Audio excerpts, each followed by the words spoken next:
पाटील आणि एकूणच मोहिते पाटलांचं जे साम्राज्य आहे तिथलं राजकीय जी सगळी ताकद आहे त्याला एक मोठा धक्का आहे असं म्हटलं तर चुकीचं ठरलं जाणार नाही.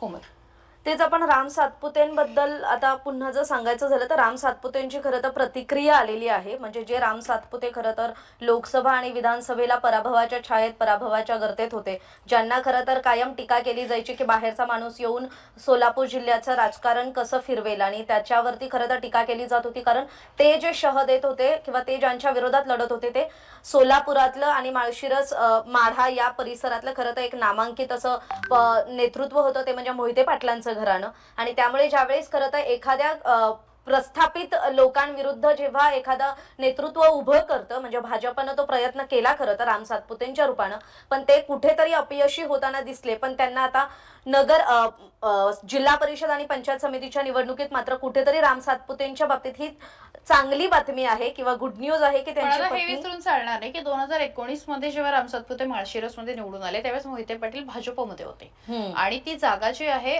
ती आरक्षित होती अर्थात. मात्र तेव्हा सुद्धा म्हणजे मोहिते पाटलांच्या मदतीनेच ते निवडून आले. मात्र जसं जसं गणित फिरलं तसं तसं सातपुते आणि मोहिते पाटलांमध्ये कुठेतरी ठिणगी पडायला लागली आणि 2000 आता म्हणजे 25च्या 24च्या ह्याच्यामध्ये मोहिते पाटील जे आहेत ते राष्ट्रवादी काँग्रेसमध्ये गेले. भाजपने त्यांना तिकीट नाकारलं खासदारकीचं आणि त्यानंतर त्यांनी म्हणजे लोकसभेला आणि विधानसभेला दोन्हीकडे खरं तर सातपुतेंच्या रूपाने भाजपला झटका देण्याचा प्रयत्न केला. अर्थात स्थानिक स्वराज्य संस्थांमध्ये सुद्धा कुठेतरी भाजपला तिथे मोहिते पाटलांमुळे एक मोठं आव्हान उभं होतं. मात्र अशा वेळी राम सातपुतेंनी ते ठिकाण सोडलं नाही. त्यांना कितीही बाहेरचं म्हटलं गेलं, त्यांना हिणवलं गेलं, त्यांच्यावरती टीका करण्यात आली, मात्र ते तिथे पाय रोवून उभे राहिले आणि त्याचा परिणाम जो आहे तो आता काही प्रमाणात दिसतोय असं म्हटलं तर चुकीचं ठरणार नाही.